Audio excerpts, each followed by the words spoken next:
Hello students.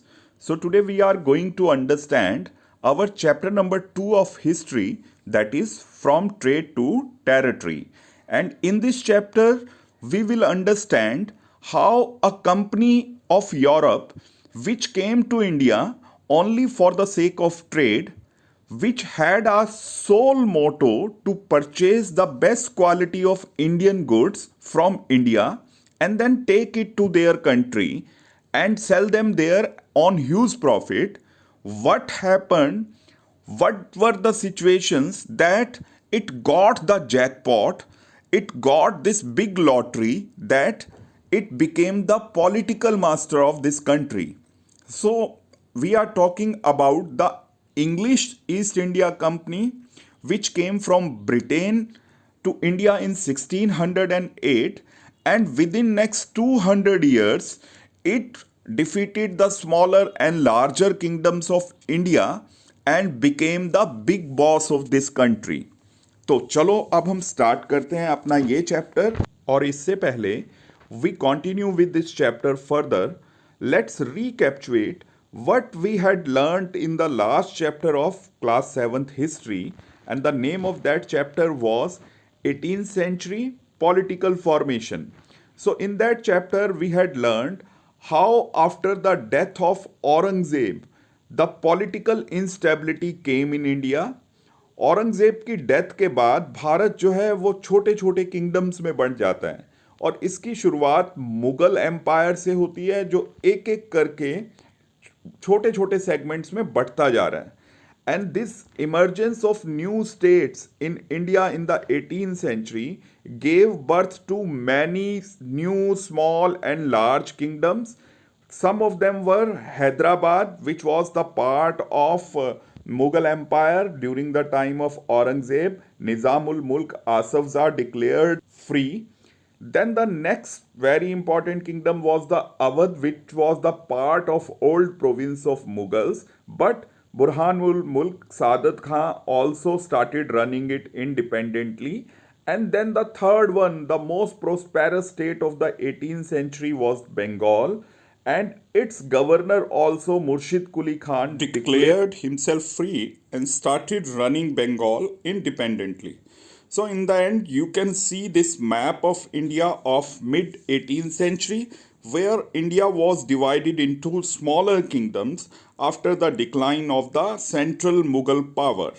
So now, after covering this, highlighting all the points of the last chapter covered in your class 7th history, we are beginning with the trade to territory, your second chapter of history again. And in this chapter, we are going to understand how the European powers they started coming to India when some of the European sailors were able to discover the sea route to India. And why India? Why their target was India? Because India was known for its fine quality of textile as well as spices and its artistic craftsmanship among the Indian people.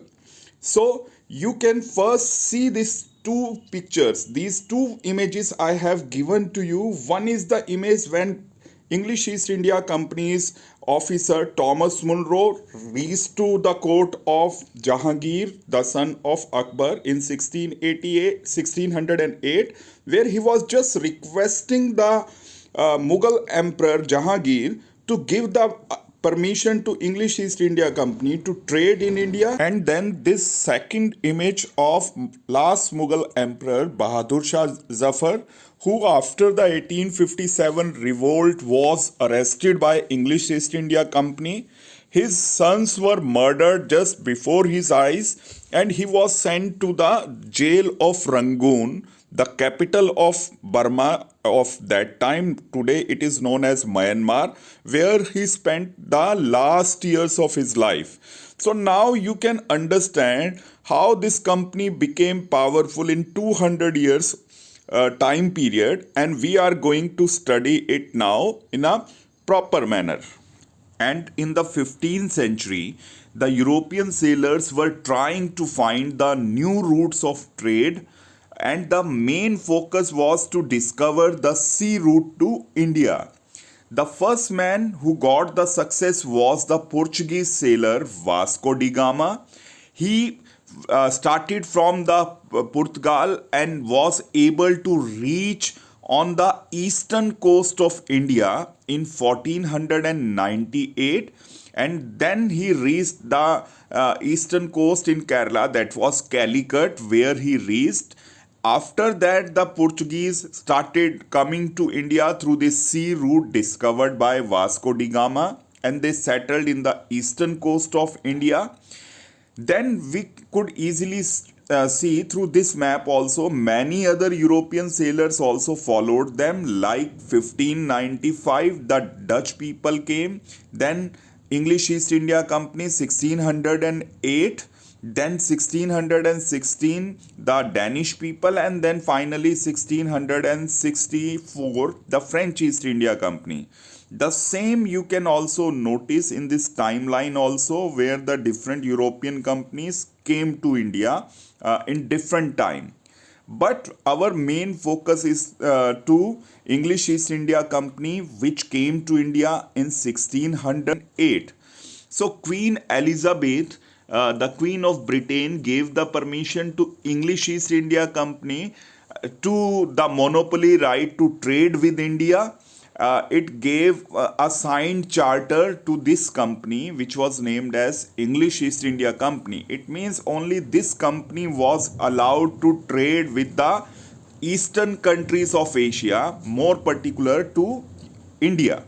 So the company came to India in 1608, and their main purpose was to purchase the Indian items. The company first reached at the court of Mughal Emperor Jahangir in 1608, and this is Thomas Roe, who is requesting to Mughal Emperor Jahangir to allow them to establish their settlement in India, and Surat was the place where they set up their settlement first. And this is the image of a factory which the English East India Company set up in Surat. And what you mean by a factory was not any production house, it was only a storehouse or warehouse where they could keep all their collected items safe. In the next 100 years, the company expanded its settlements in different parts of the country, and it took the help of various Mughal emperors. Even Aurangzeb, who was the last powerful Mughal ruler, helped the company to expand its trade in India and more particularly in Bengal.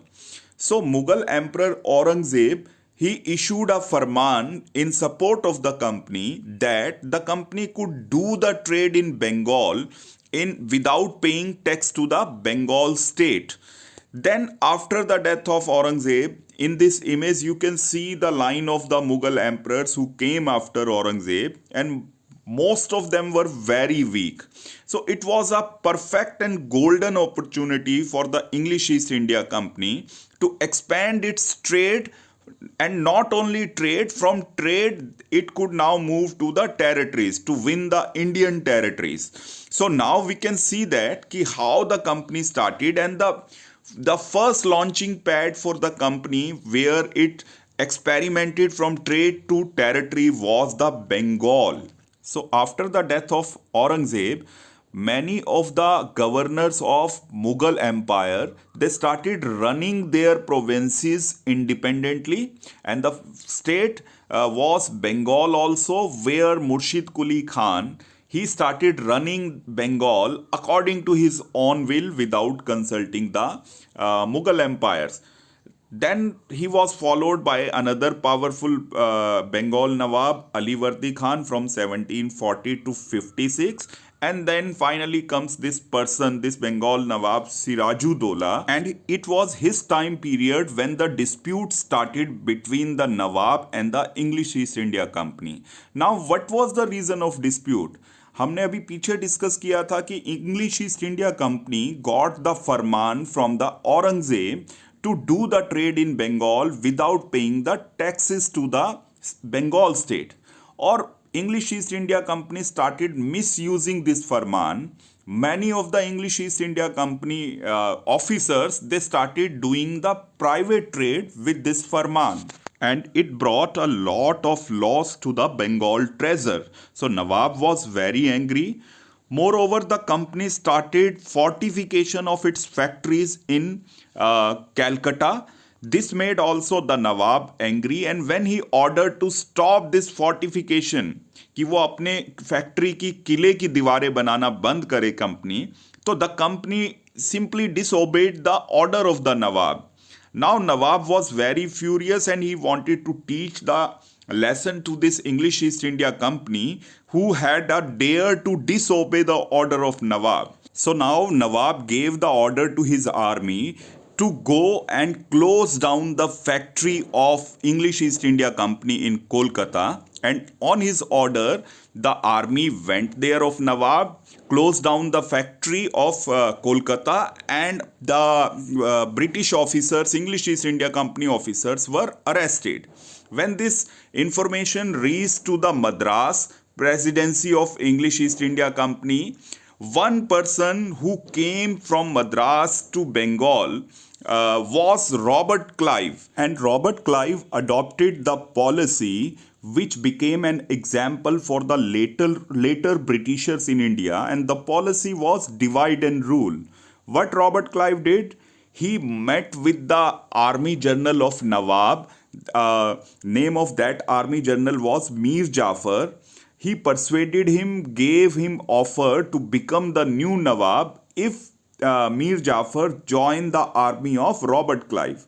Or unfortunately, Mir Jafar joined Robert Clive, and when the battle started of Plassey in 1757, at that time the Mir Jafar along with his army, he stood aside without doing anything in the battle, which gave the chance to English East India Company and Robert Clive to easily defeat the Bengal Nawab Sirajuddola, and then he was murdered there. So in this way, the Bengal came under the direct control of English East India Company, and as promised, they made the Mir Jafar the puppet Nawab of Bengal after this battle. The company got a lot of gifts and treasure from the new Bengal puppet Nawab Mir Jafar, but their greed was not satisfied. So they now replaced the Mir Jafar with Mir Qasim, who was the son-in-law of Mir Jafar. And then Mir Qasim also was pressurized by the company to provide more and more facilities to the company and provide a lot of gifts. As a result, Mir Kafur took the help of the neighboring Nawab, Awadh Nawab Shujaudola, and he was even managed to get the help from then Mughal Emperor Shah Alam II, and their combined forces together tried to defeat the English East India Company in 1764 at Buxar, and this was known as the Battle of Buxar.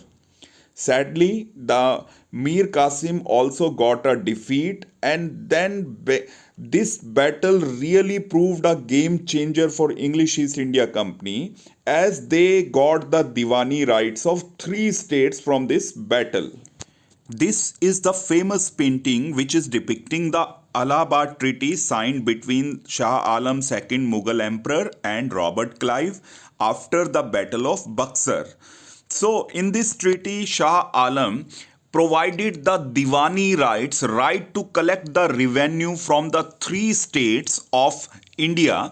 These 3 states were Bengal, number 1, which was defeated under Mir Qasim, and then the Awadh Shujaudola was also defeated, and then after Awadh, Odisha was also there. So English East India Company got the Diwani rights of all these 3 states. So after this battle, now company got the launching pad, and it expanded its power to the another parts of India, because this battle gave a lot of money, lot of treasure to the English East India Company. So we can say that the Battle of Buxar opened the gate for English East India Company for India, and now it could win the another provinces and states of India easily. So in the end, in this last slide, you can see on your figure 11 how the company's rule with yellow color is expanding in India. Bengal was there, Odisha was there, and Bihar was there. And later on in the next image, you can see its expansion in the next years. So this is the end of the video number 1. I hope you understood each and every aspect in this video. Thank you for watching the video. Have a nice day.